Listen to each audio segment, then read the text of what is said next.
My name is Omar Sanchez, and I'm a 17-year-old high school student living in a small town in rural West Virginia. My life over the last number of years was unextraordinary, and until recently I considered myself a normal American teenager.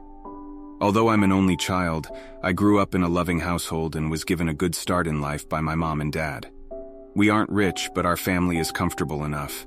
I got decent grades at school, played running back on the football team, had a close network of friends, and a beautiful girlfriend called Emily. Sure, I was a stroppy teenager prone to occasional mood swings and the usual high school dramas. I've got in trouble a few times, but nothing too serious. All in all, I was a happy kid with a bright future ahead of me as I thought about college and building a life for myself. But after the accident, everything changed forever as I was forced to acknowledge that my entire existence is based on a lie. Once I tell you I was in a car crash, you'll probably imagine a horrific accident that left me broken and crippled. Well, this isn't the case. In many ways, I was very lucky. I was driving home late one Saturday night after attending a party.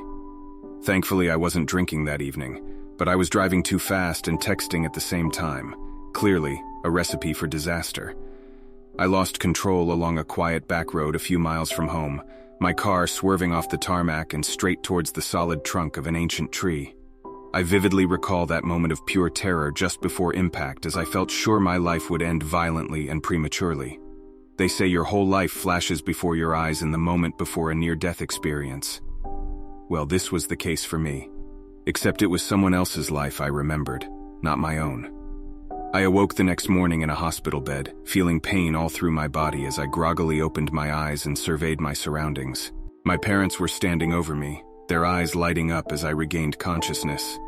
I expected them to be mad at me for my careless driving, but instead they were relieved that I'd survived the crash in one piece. I hadn't escaped totally unscathed, however. For some reason, my car's airbag didn't deploy, and so I suffered a head injury, several cracked ribs, and a broken leg, which would stop me from playing football for the foreseeable future. This was the last thing on my mind, however. As soon as I awoke, I knew something wasn't right. After the crash, I felt like a totally different person, and there were images and memories in my head that I couldn't understand. I'd never been involved in a car crash before in my 17 years, but the accident brought back a powerful feeling of déjà vu. And there was more, a muddle of images and experiences in my head which made no sense. I tried to explain what I was going through to my parents, but they didn't understand. How could they?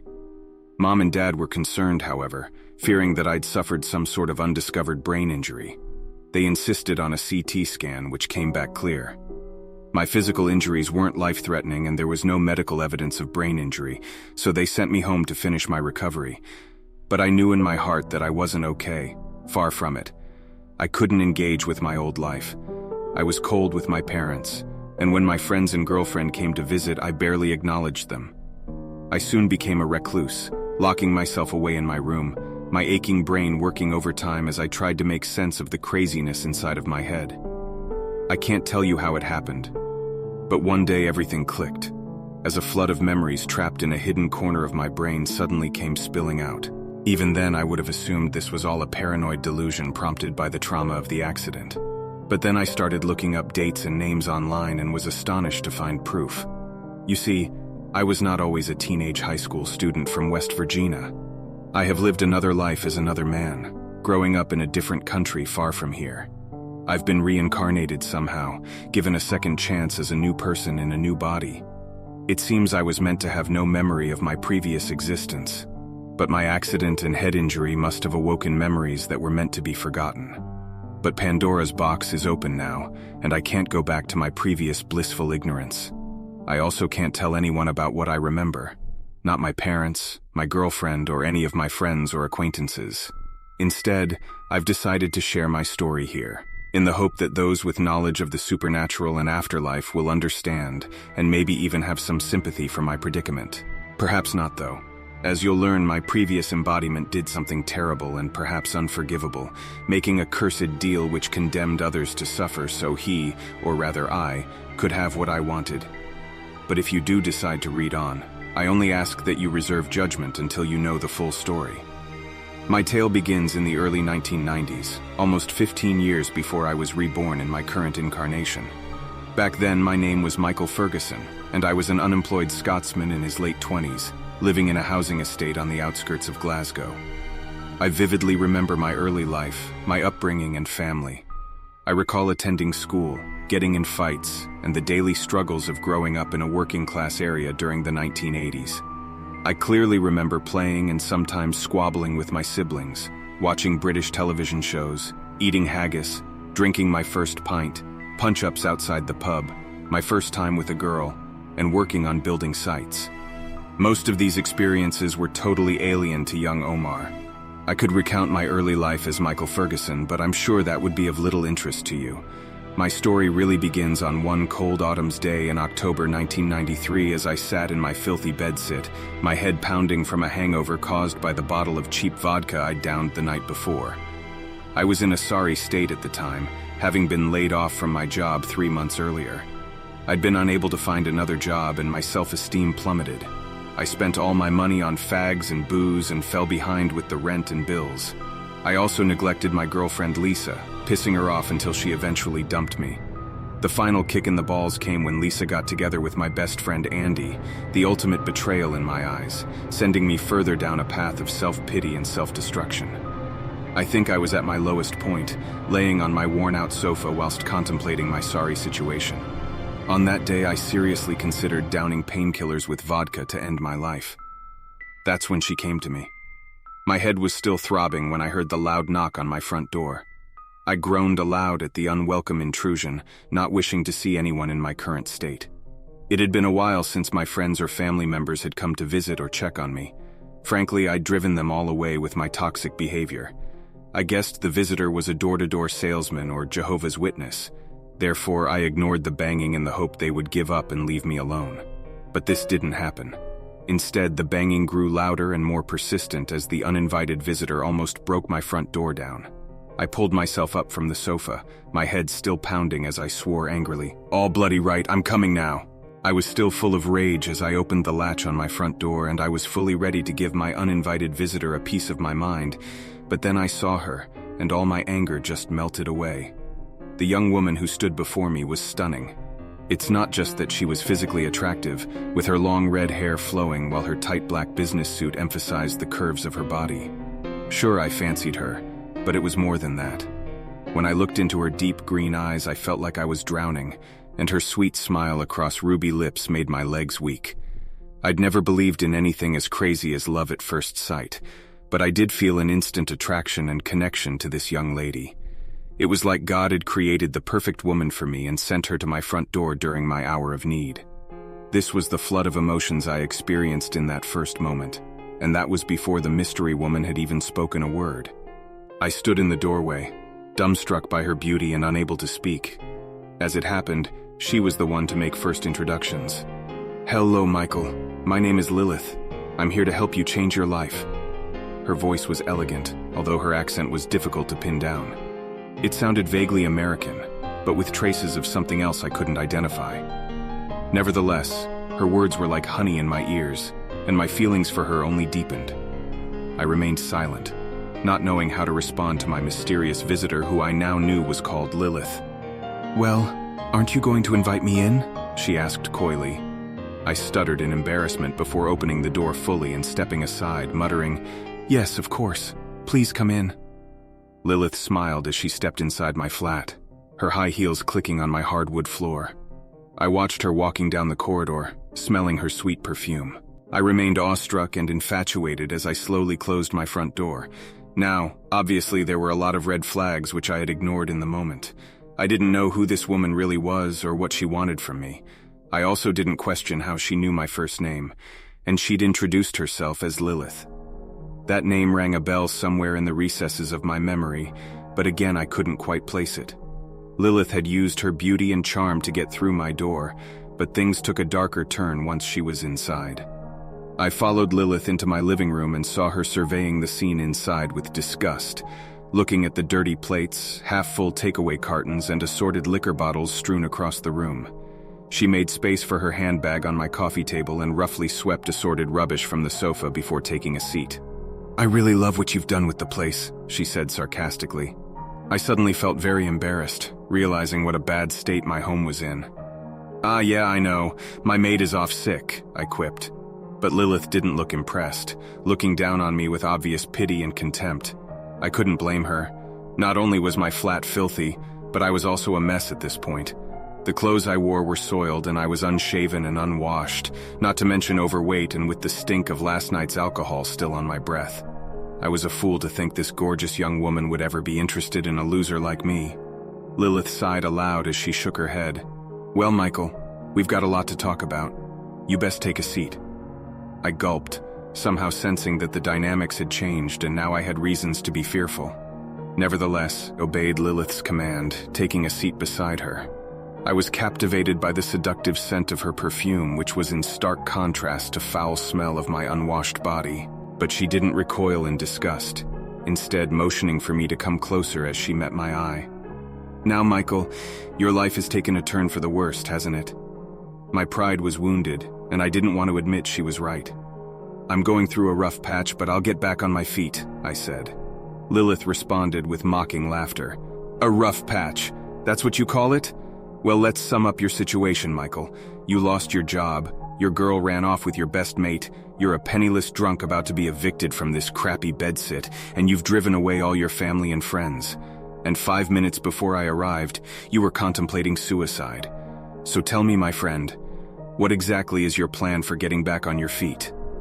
I felt a sickness rising from the pit of my stomach after hearing her harsh words, and my head was suddenly filled with angry confusion. "How the hell do you know all that?" I demanded. Lilith smirked before replying. "I know everything about you, Michael. Every dirty little secret, all your hopes and dreams. I can even tell you your future and help you achieve it." I shook my head, my heart filling with rage as I realized I was being conned. Lilith, or whatever her real name was, clearly wasn't to be trusted. She'd found out some information about me and was using this in an attempt to manipulate me.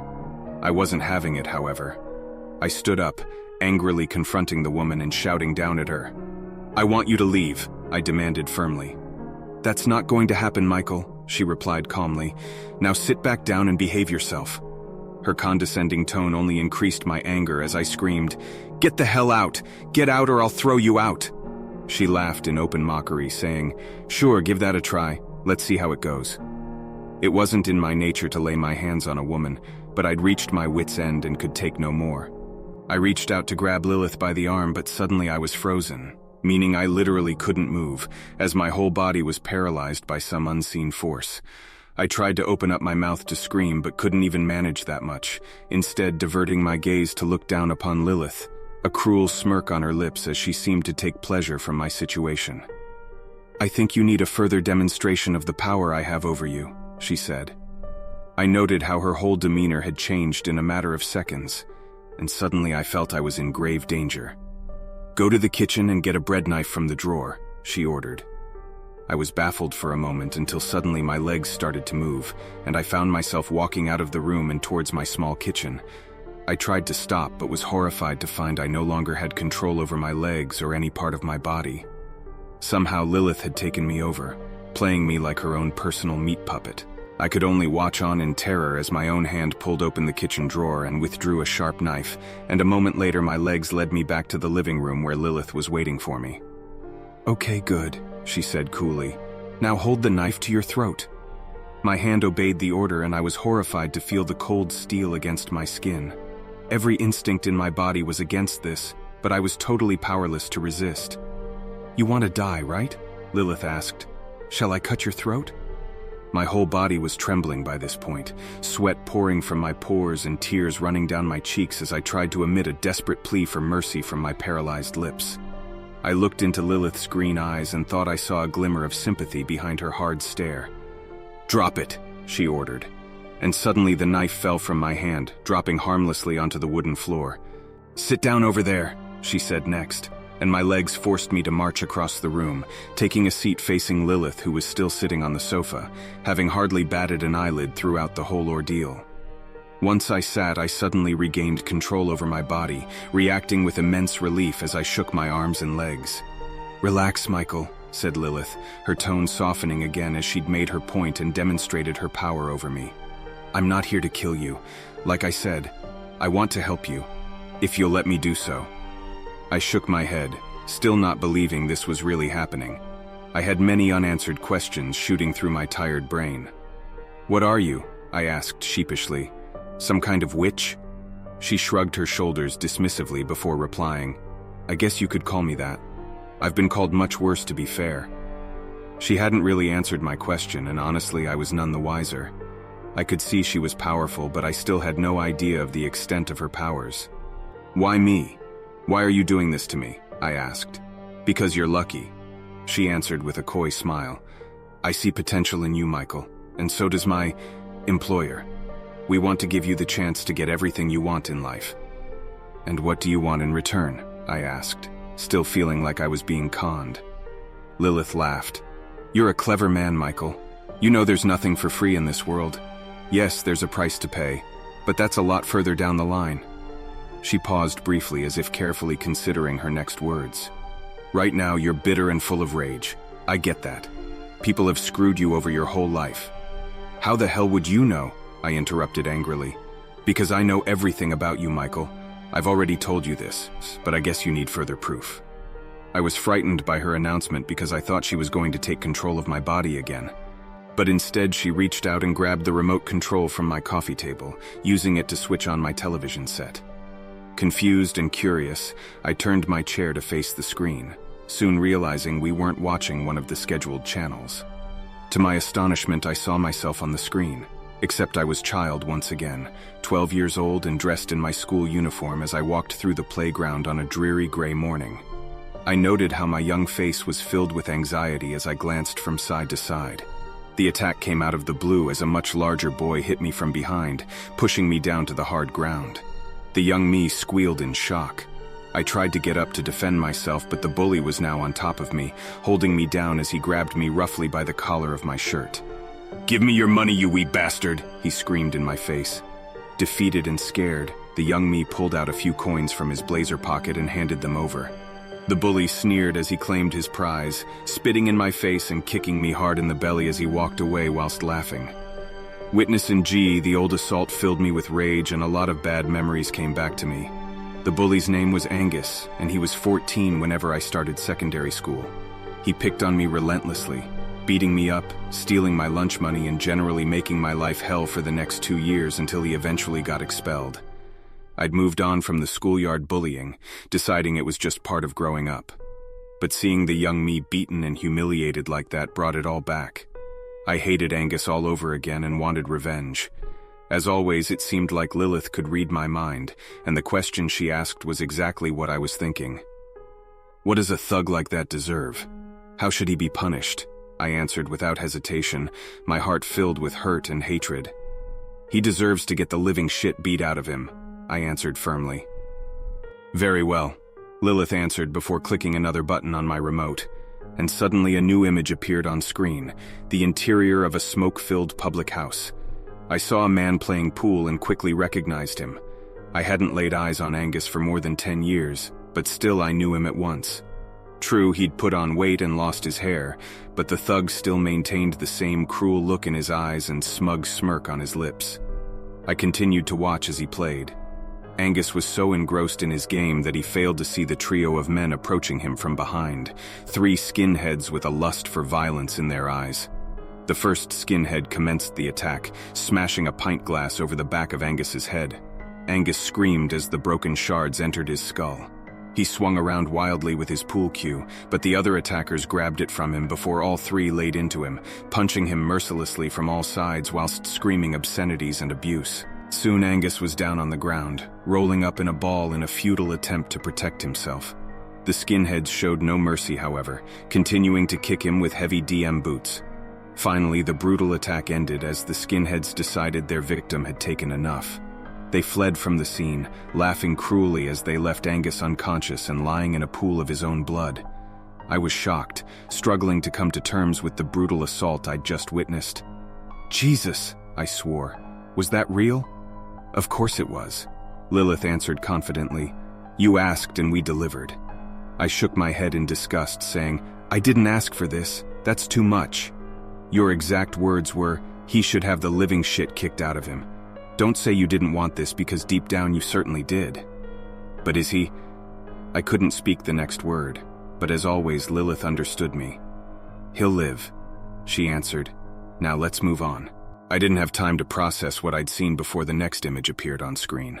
I saw myself again, but on this occasion I was all grown and at my current age. In fact, the scene I was watching was from only a few months in the past, just before my life went to hell. I was in my work overalls and sitting inside a tight office. Across from me was Karen, the hard-nosed office manager of the building firm I previously worked for. She was a blonde-haired middle-aged woman, slightly overweight and with her face caked in makeup. Karen had a reputation as a battle axe and a job's worth, and the scene I was reliving was a painful one for me, because Karen was in the process of firing me. Once again, rage consumed me as I watched the ugly scene unfold. I could hardly listen to her words but remember phrases like unsatisfactory job performance and budget cutbacks. Anyway, the bottom line was that I got dismissed without severance pay. But what really pissed me off was the smug, self-satisfied smirk on her face as she gave me my marching orders. "That cow always had it in for me," I muttered through clenched teeth. "So what's it to be?" Lilith interjected. "What does she deserve for taking away your livelihood?" I had to think for a moment because I knew this was no longer a rhetorical question. Whatever I said should happen would play out on screen before me and presumably in real life too. I should have stopped it at that point, but I didn't. I guess the anger and bitterness in my heart was too powerful. "She deserves to lose everything, like I did." I eventually replied, "She should lose her job." Lilith didn't say anything, instead simply pressing a button on the remote to show a new scene on my television screen.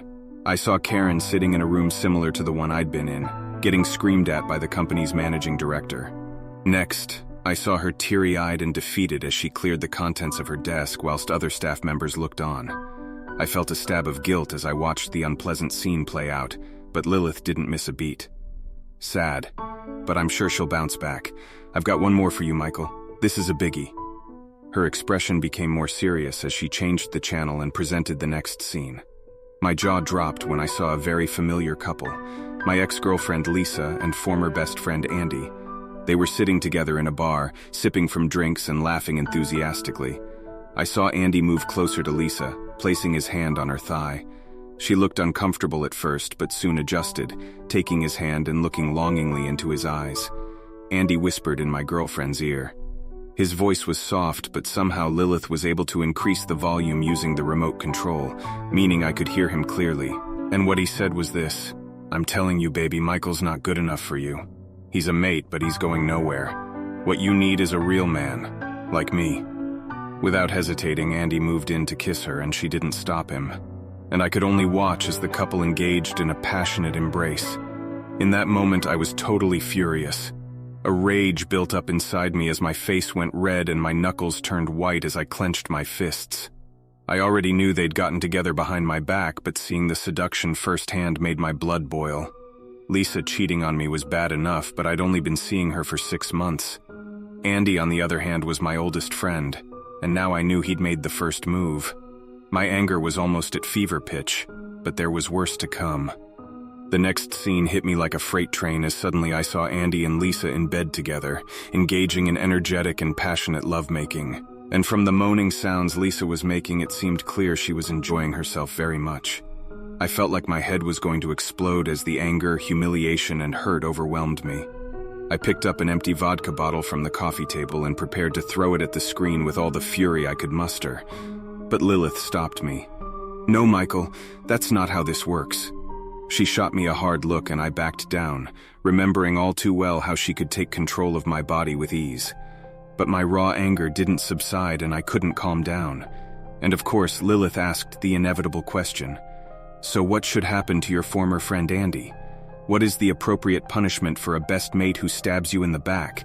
For a bastard who stole your girl, humiliated you, making you feel like you're an inch tall, like you're not a man at all?" My brain was on fire, my eyes filled with rage as I continued watching Andy and Lisa screwing in that hotel room. I should have taken a breath and walked away, but I didn't. The next words I spoke were through clenched teeth, and I'll regret them for all eternity. "He deserves to die.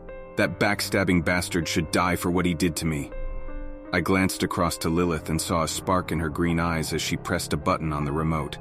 One little push that would change my life forever. The image changed, and I saw a building site at dawn as construction workers began to arrive for the day.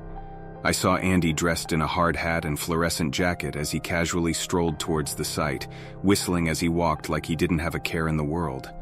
The poor bastard had no idea what he was walking into. A moment later, and I watched in horror as the scaffolding at the front of the half-built building creaked and then collapsed. Andy looked up at the last moment, emitting a scream of absolute terror as a ton of metal and brick fell on his head, crushing his fragile body and burying him under the debris. "Oh my God," I stuttered, my whole body trembling as I felt a burning pain in the back of my head. I took no pleasure from witnessing Andy's death and instantly felt extreme guilt. But I couldn't take it back. For that critical moment, I had wanted Andy dead and had spoken the words knowing what would happen. I sat staring blankly at the TV screen, paralyzed in shock as I tried to process what had just happened. I hardly noticed as Lilith stood up and walked towards me, her high heels clicking on my wood floor. She placed her delicate hand firmly on my shoulder, and I felt a surge of energy pulsating through my body, forcing me back to reality. And when I looked back into her intense green eyes, I realized we now had a bond that could never be broken. We were tied together by blood. "What's done is done, Michael," she said softly. "The death will be written off as an accident, and the authorities will never trace it back to you. Your life's going to change from this point onwards, Michael. Things will get better. It will be a while before we meet again."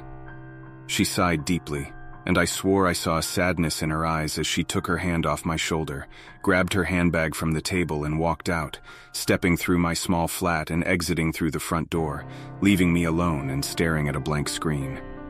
I couldn't sleep that night as the events of that day played over and over again in my head. It was no surprise when I received the call the next day, a mutual friend telling me that Andy was dead, killed in a freak workplace accident. Somehow I managed to drag myself to the funeral, joining the black-clad mourners at a lonely graveyard on a dreary gray morning. I couldn't look at Andy's family during the grim proceedings. The thought of his grieving mother was too much.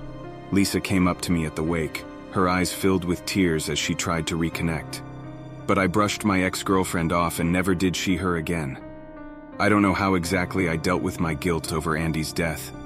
The brain is a funny thing and has a tendency to rationalize events it can't explain. I told myself that the bizarre encounter with Lilith couldn't have been real. Surely it was a delusion brought on by my depression and heavy drinking.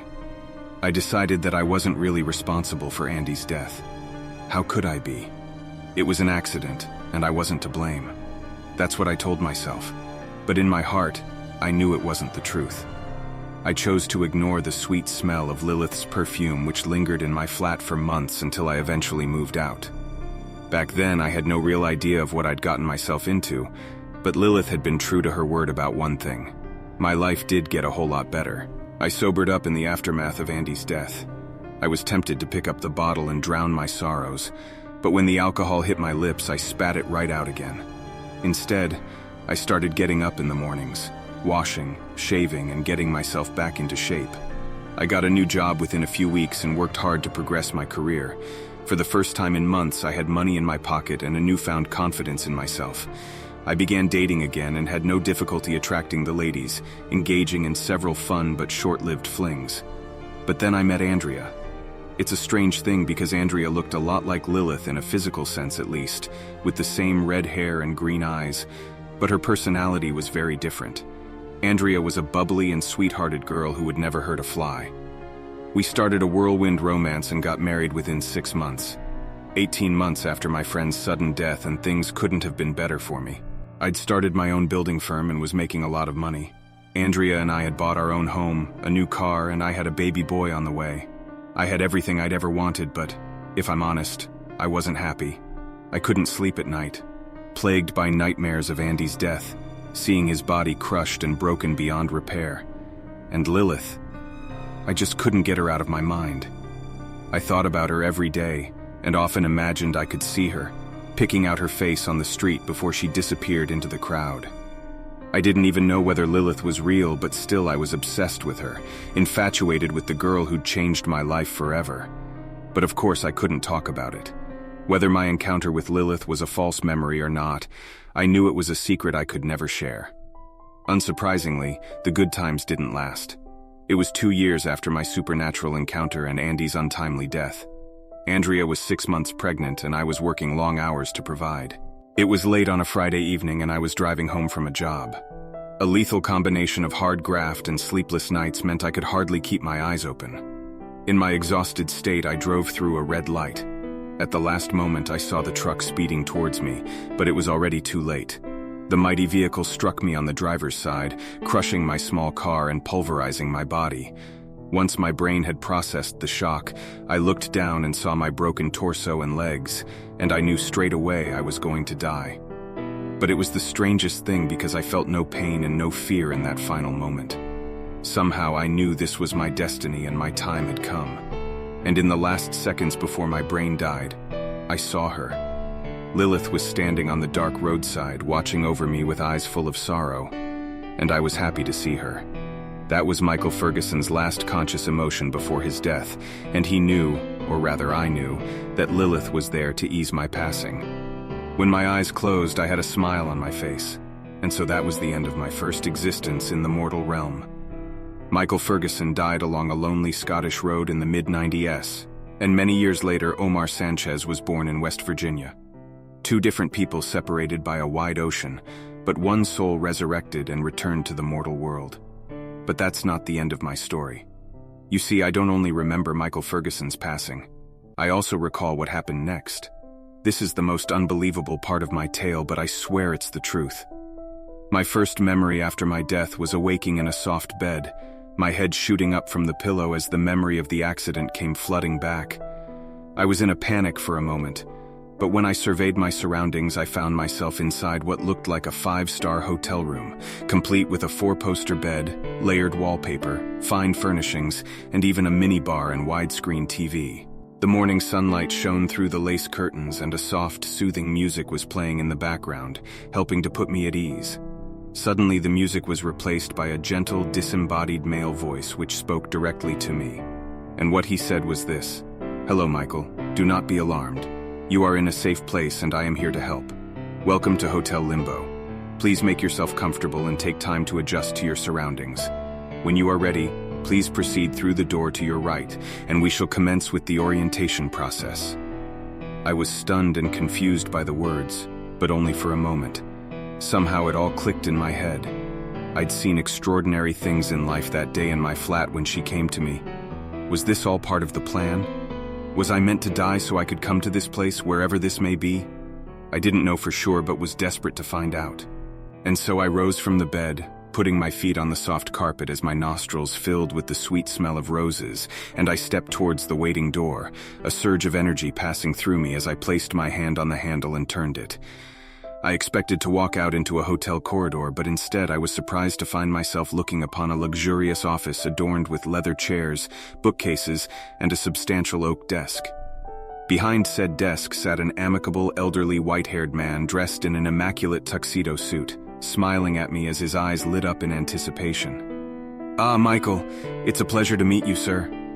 He stood up from his armchair and held out his hand for me to shake. I did so and felt a warmth flowing through me. "Please, take a seat." I willingly accepted his offer, sitting on a soft leather armchair opposite to this mystery man.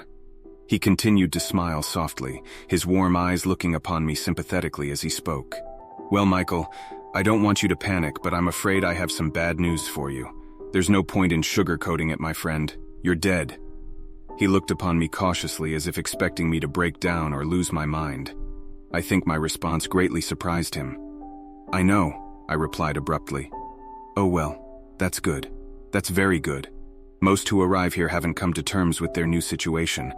It's good that you are so accepting. This will save me a lot of time." "So this is the afterlife?" I asked nervously. "In a manner of speaking." The man replied, "At the Hotel Limbo we help prepare the recently deceased for the next stage in their journey. This is a place of transition and, I'll be honest, there is some red tape to go through, I'm afraid." I felt a cold chill, my heart breaking because I knew my reckoning was nigh. I stuttered my next words through trembling lips, asking, "Are you God?" The old man laughed softly before answering, "Goodness, no. I am a mere servant. A representative, if you will. Don't worry, Michael. I'm not here to judge you, only to help you. But you decide where I'll go, I demanded, as my patience was stretched to breaking point. Yes, he replied less confidently. There is a process to go through, but it's really nothing to worry about. Perhaps it's better if I show you. He clicked his fingers and prompted a set of red satin curtains behind his desk to pull open, revealing a large black television screen which suddenly burst to life, showing images and wonders beyond my wildest dreams. The first place he showed me was one of light, life, and happiness. I saw green fields and clear streams under blue skies and a bright sun which illuminated a peaceful land. I witnessed beautiful structures, white marble towers and castles with stunning spires which looked like something from a fairy tale. The land was full of life, the sweet songs of birds filling the air and deer roaming majestically through the fields and forests. The people I saw on screen were of all races and creeds. They dressed in white robes and wandered through the countryside, appreciating every flower and creature they encountered as if their senses were somehow heightened. Others worked in the castles, toiling on projects which engaged their passions, writing, singing, and building. All looked content and satisfied. The final scene was of a grand feast held in a great hall with long tables filled to the brim with food and delicacies from around the world. The dinner guests drank, ate, and laughed merrily as they enjoyed the feast and each other's company. All were happy, and not one argument was had. Heaven, I muttered, my eyes focused on the wonderful images. Yes, it's quite something, isn't it? The man exclaimed with a smile. It looked too good to be true, and I knew this wasn't where I was headed. There are other places, though, aren't there? I muttered. The man nodded as if he'd anticipated this question. Yes, that is true. Honestly, few folks make it to heaven the first time around. We're not all saints after all. The man chuckled, but was met by my stone-cold face, and so he continued in a more serious tone. Purgatory. The likelihood is that you'll go there, at least for a while. There's always a price to be paid. Can I see it? I asked impatiently. Of course. The old man clicked his fingers again, and a series of images appeared on screen. I saw ugly gray buildings under an even grayer sky as a constant cold rain fell to earth. Thousands of unhappy people walked along a crowded pavement, shoving each other as they rushed from place to place and were soaked to the skin. And in the alleyways off the main streets, mangy rats and pigeons fought over scraps from overturned bins.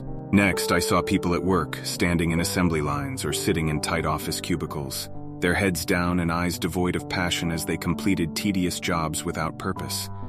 And finally, I watched a sad-looking man sitting down alone to what looked like a cheap microwave meal, sighing loudly as he forced the unappetizing food into his mouth.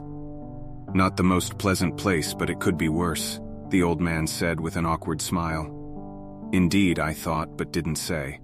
Purgatory looked pretty miserable, but in truth it didn't seem too different from the mortal realm. But I knew he wasn't telling me the whole story. There was more to come, and I needed to see it. What about the other place? I said firmly. What about hell? I swore I could see some of the color drain from the old man's wrinkled face as his jaw dropped and eyes widened. Hell? He exclaimed in shock. You shouldn't be worrying about that place, young man. You're not the type to end up there. I want to see it, I demanded. I think my determination shocked him as he reluctantly submitted to my wishes. Very well, Michael. I will show you. But I warn you that it won't be pleasant viewing. I thought I was ready for what was to come, but the horrors I witnessed on screen were beyond my worst nightmares. I saw a dead land shrouded in darkness and a ring of naked, emaciated bodies secured in chains and marching in a circle. All were forced to hold heavy rocks and were whipped by a snarling demonic beast, a 20-foot-tall monster with horns upon its head and hooves instead of feet. Its eyes burnt a fiery red, and when it opened its terrible maw, I saw its mouth was filled with rows of shark-like teeth. The demon cackled cruelly as it snapped its huge whip, the cat of nine tails striking the bare skin of the damned as they cried out in agony.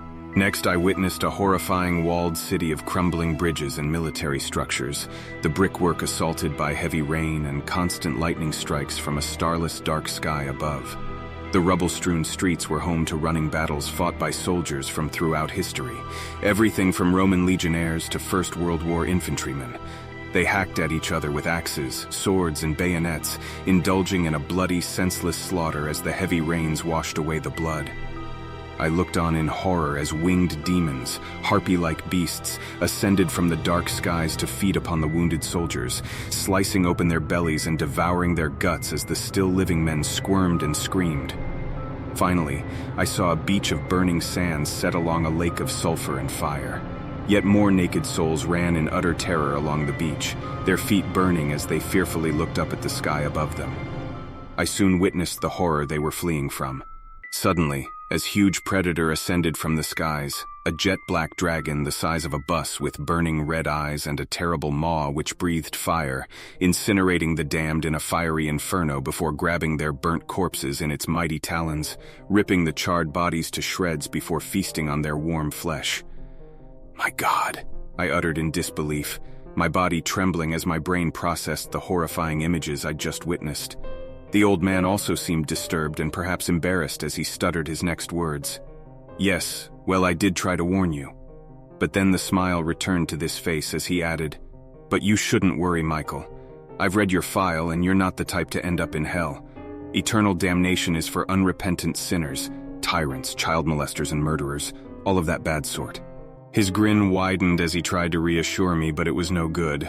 I felt that the familiar sickness in the pit of my stomach and burning in the back of my head, realizing that I could still experience guilt even after death.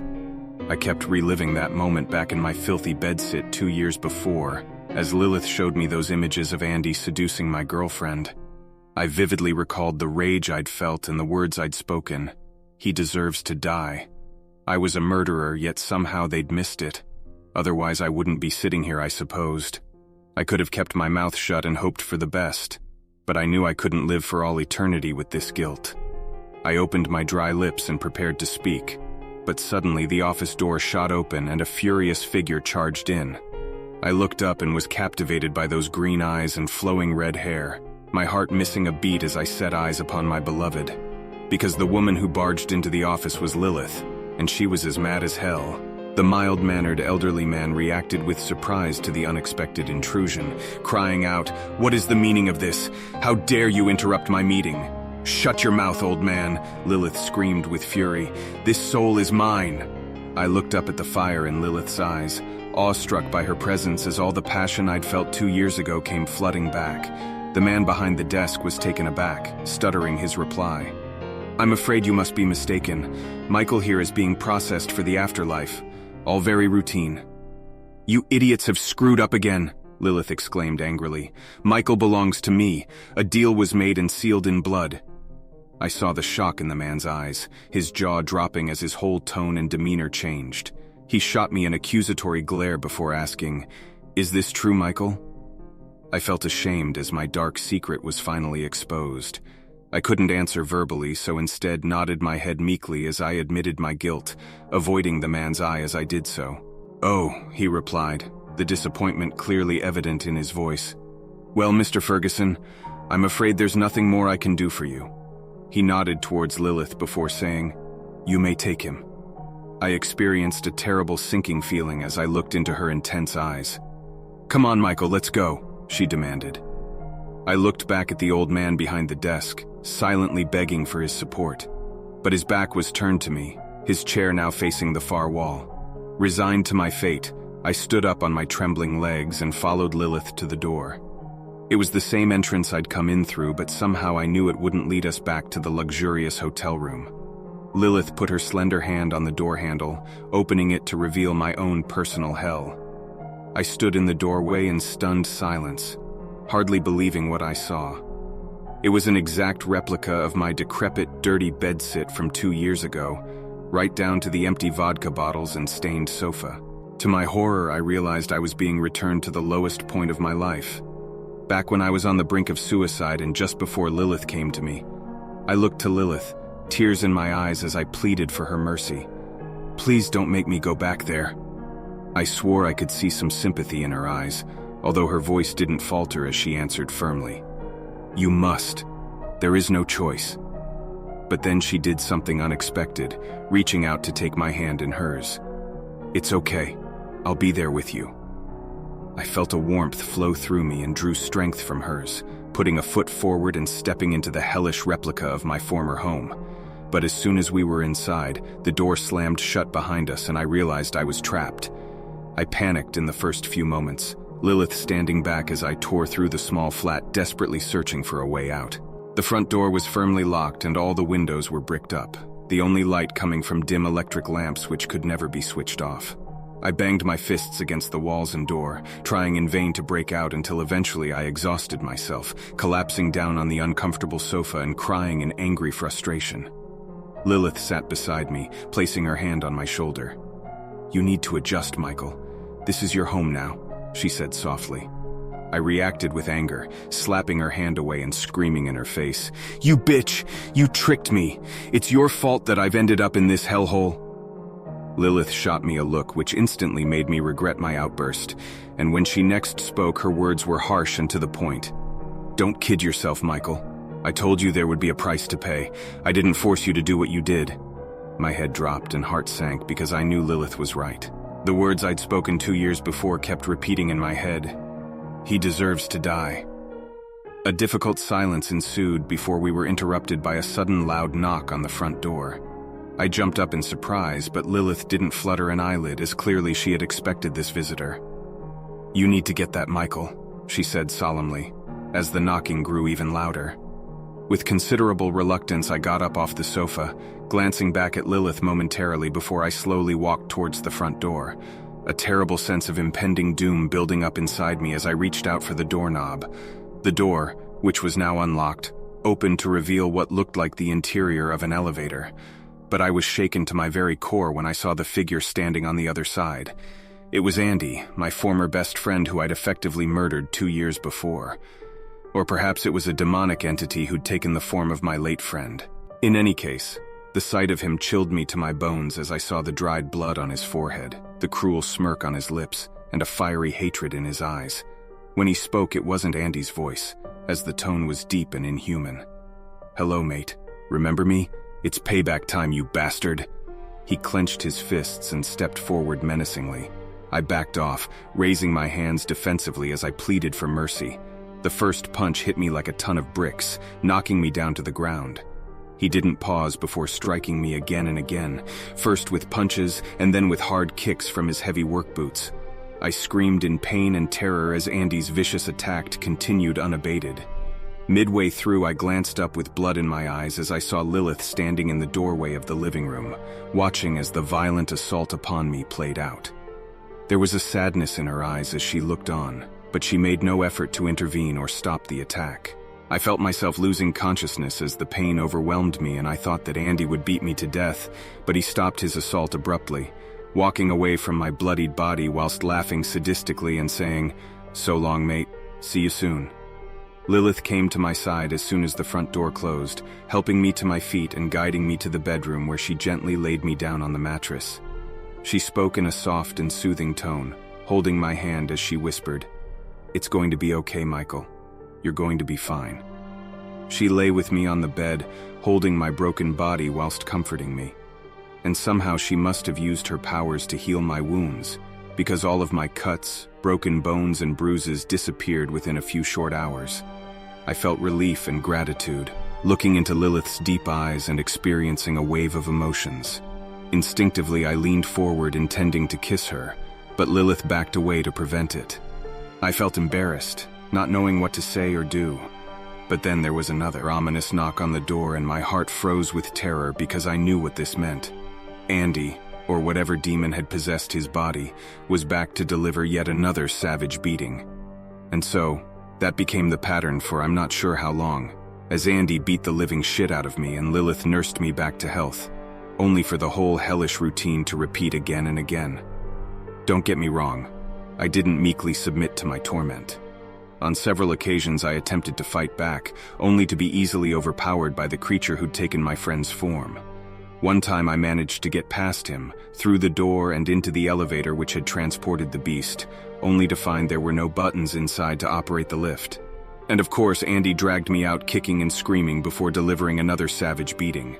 Lilith wasn't always there to witness the assaults, but she always arrived in the aftermath to heal my injuries, materializing out of thin air by some kind of dark magic.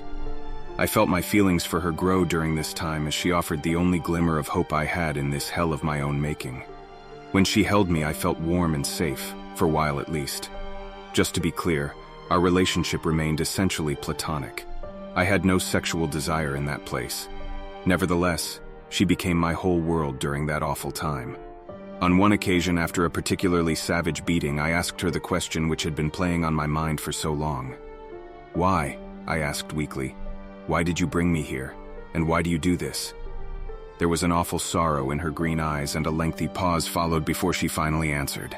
"I'm trapped here the same as you. The demon who beats you captured my soul a long time ago. He forces me to act as his siren and draw in others, like you. Together we trick unfortunates into these damned blood pacts so we can torment them for all eternity." She sobbed softly before continuing, "I hate myself for what I've done. If I could go back, I would never have chosen you, Michael. I'm so very sorry." I nodded my head upon hearing her words. Honestly, this was more or less what I'd suspected, and so I was not surprised. "It's okay," I finally answered. "It's not your fault. We've both done bad things and we can't change the past." I sighed deeply before finishing my sentence. I only wish there was a way out for us. Lilith's eyes lit up before she replied, "Maybe there is, for one of us at least." I frowned, failing to understand her cryptic words. "What do you mean?" "Just wait and see," answered Lilith with a wink and a smile. And so I did. I didn't know how long I was trapped in that hell or how many times I was beaten, but I vividly recall the day when everything changed. I answered the door as usual, my body trembling as I saw Andy marching towards me, his fists clenched and eyes full of sadistic glee as he prepared to launch his latest attack. I didn't plead for mercy or attempt to defend myself, knowing both would be futile. Instead, I closed my eyes and prepared for the inevitable. But suddenly there was a loud cry from behind in a voice I knew all too well. "Leave him be!" Lilith screamed. "Enough is enough!" The look on Andy's face was initially one of shock, but this soon turned to fury as his eyes burned and he spat out his angry words. "Damn you, Lilith! How dare you challenge me? Stay the hell out of my way!" Lilith responded with defiance, stepping forward and pushing past me, positioning herself between me and my demonic attacker. "No," she said firmly. "I'm not doing this anymore." I watched on helplessly as the demon screamed with fury and attacked, swinging his fist as he struck out at Lilith. But she responded in kind, parrying his blow and shoving him with all the strength in her body. Andy was taken off guard, flung backwards into the open elevator, his body crashing heavily against the cold steel. Lilith stormed forwards, reaching for the handle to slam the door shut. But the demon masquerading as Andy cried out his parting words, screaming, "You bitch! You're going to pay for this!" And then she shut the door, trapping him on the other side. Lilith glanced back at me, her expression still one of fiery defiance as she'd finally stood up to her devilish master. But I felt a cold chill as I recalled the demon's parting threat. "My God, what have you done?" I muttered fearfully, and Lilith's eyes filled with a raw terror. Lilith left me soon after, and it was some time before I saw her again, leaving me to sit alone in my prison and imagine all the terrible things that might have happened to her. Then one day I awoke to find her sitting at the end of my bed, watching me as I slept. I couldn't contain my relief and excitement at seeing her again, and so hugged her in a passionate embrace. But when I saw Lilith's face, I realized something was wrong. She looked drained and exhausted, as the fire behind her eyes had faded. "What happened? What did that bastard do to you?" I asked with concern. She shook her head before replying, "It doesn't matter. The important thing is that you're getting out." "What do you mean?" I exclaimed in confusion. "You're getting off on a technicality." She answered, "Seems I didn't inform you of the terms and conditions when we made our deal. You'd be surprised at all the red tape in the afterlife." She smiled faintly before continuing, "Anyway, what matters is you're getting a second chance, a whole new life, and you won't remember any of this nightmare." I couldn't believe what I was hearing, nor did I understand.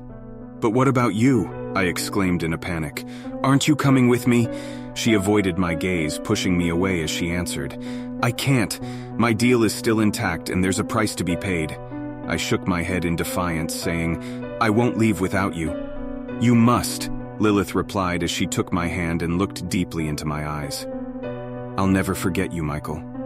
She leaned in to kiss me, and I experienced a surge run through me as her lips touched mine, an electricity which awoke something buried deep inside of me. But when she withdrew, I suddenly felt lightheaded, quickly losing consciousness as everything started to go black. And the last thing I saw before the darkness took me was Lilith's face, a soft smile on her lips and a tear in her eye as she watched me go. And so this is my story, that of my first life, death, and temporary stay in a hellish realm. Michael Ferguson died in Scotland in a car accident in 1995. I was able to confirm as much from archived news reports from the time. He left behind his widow Andrea, and the son he'd never met was born 3 months after his death. That's right, I have a son who's older than I am, Michael Mike Ferguson Jr. I found his profile on Facebook and felt like someone had stepped over my grave when I saw his photograph. I thought about contacting him, but what the hell would I say? How could I explain any of this? So Michael Ferguson died in 1995 and Omar Sanchez was born in 2007. That means my soul spent 12 years being tormented in that hellish realm before Lilith set me free. If she hadn't done so, I'd still be there now. But instead, I'm living the life of a teenage high schooler in the States. And if it hadn't been for my head injury, I wouldn't remember any of this, and I'd probably be happier for it. But the cat's out of the bag now, and I can never go back to that blissful ignorance. I can't stop thinking about Lilith and the sacrifice she'd made to save me. I know she's suffering on the other side, tormented by that vile demon as he punishes her for the betrayal. I can't accept this, however. Despite everything, I still care deeply about Lilith, and I won't rest until I rescue her. I don't know how I'll achieve this, not yet anyway. I've already died once, and I'm in no rush to do so again. Besides, there's no guarantee that I'll return to the same place. Such is the disorganized nature of the afterlife and the confusing bureaucracy. But I have to do something. I'll speak with priests, mystics, mediums, demonologists, and paranormal investigators.